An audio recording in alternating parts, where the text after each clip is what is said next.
আজ আগরতলার টাউন হলে এক বিশেষ অনুষ্ঠানের আয়োজন করা হয় প্রাক্তন মুখ্যমন্ত্রী মানিক সরকারের উপস্থিতিতে।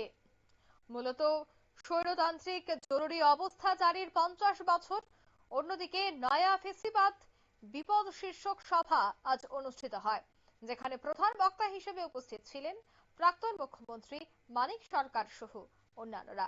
কি বলছেন প্রাক্তন মুখ্যমন্ত্রী, শোনাচ্ছি। কি ব্যাপার? আমি ত্রিপুরার অভিজ্ঞতা বলছি। দীপেন চক্রবর্তী জেনারেল সিটের ক্যান্ডিডেট, রিজার্ভের দশরথদেব ক্যান্ডিডেট, আমি তার ইলেকশন এজেন্ট ছিলাম। তখনও কিন্তু পুলিশ আমাকে ধরার চেষ্টা করছে। যাই হোক, এখানে ভোটার স্লিপ দেওয়ার লোক নাই।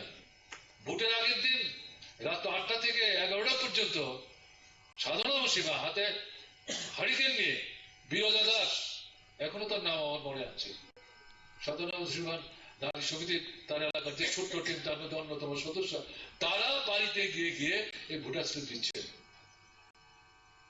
ফল তো ভালো হলো না।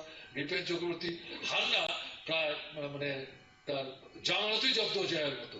হঠাৎ করে সচিন সিং আসলেন, বাড়ি বাড়ি যেতে আরম্ভ করলেন। তো আগরতলার কয়েকটা জায়গা সেই থেকে। আপনারা শুনলেন প্রাক্তন মুখ্যমন্ত্রীর বক্তব্য। এই সভা থেকে তিনি বিভিন্ন বিষয় নিয়ে আলোচনা করেন এবং এই সভায় আবারও শাসক দলকে বিভিন্ন বিষয়ে তিনি আক্রমণও করলেন।